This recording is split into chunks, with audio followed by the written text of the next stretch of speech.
Hi, my name is Katie and I'm a PhD student at the Cardiff Institute, and my project focuses on designing heterogeneous catalysts for CO2 hydrogenation to hydrocarbons, focusing on ion-based catalysts. I hope to optimise a catalyst that can do both the reverse water gas shift and the Fischer-Tropsch reaction to form hydrocarbons. Hi, I'm Liam Bailey, and for the past year I have been working within the SCHEMA Hub as a PDRA, focused specifically within Work Package 1, looking at the conversion of carbon dioxide to methanol.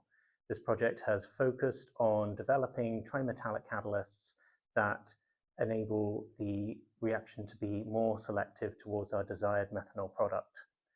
My participation within the SCHEMA Hub has enabled me to expand a lot of my skills, especially within this very interesting topic of CO2 hydrogenation, and has enabled me to find a new job within industry that is specifically looking at the conversion of carbon dioxide to aviation fuel. Hi, my name is Layal and I'm a PhD student at Cardiff University in collaboration with Topso. My project aim is to develop novel heterogeneous catalysts for CO2 hydrogenation to methanol, with a special emphasis on developing catalysts stable enough to withstand simulated industrial feed streams such as recycle streams or those with contaminants. Hello, so I'm Michael Hyam. I'm a postdoctoral researcher at Cardiff University working with Professor Richard Catlow. I'm a computational chemist. We apply simulation and modeling techniques to investigate heterogeneous catalysis systems.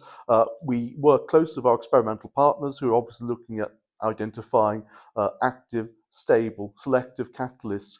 In the computational modeling community, we're interested in understanding why catalysts are stable, active, and selective.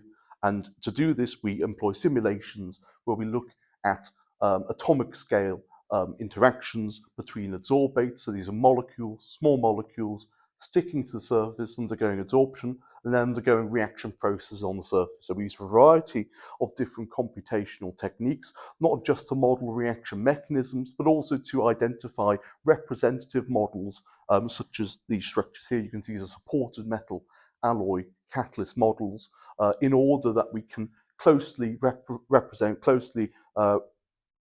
reproduce the behavior that we see in experiments. And in doing so, we hope to be able to identify why catalysts are active, stable, and selective, and therefore not just explain the observed activity, but also come up with ideas for perhaps the rational design of more active, selective, and stable catalysts. So obviously this is incredibly important for CO2 hydrogenation, not just for reducing the impact on the environment in terms of pollution, but also to ensure that we are able to produce fuels and other valuable products sustainably and move towards a clean circular economy, which is precisely what the SCHEMA project is all about.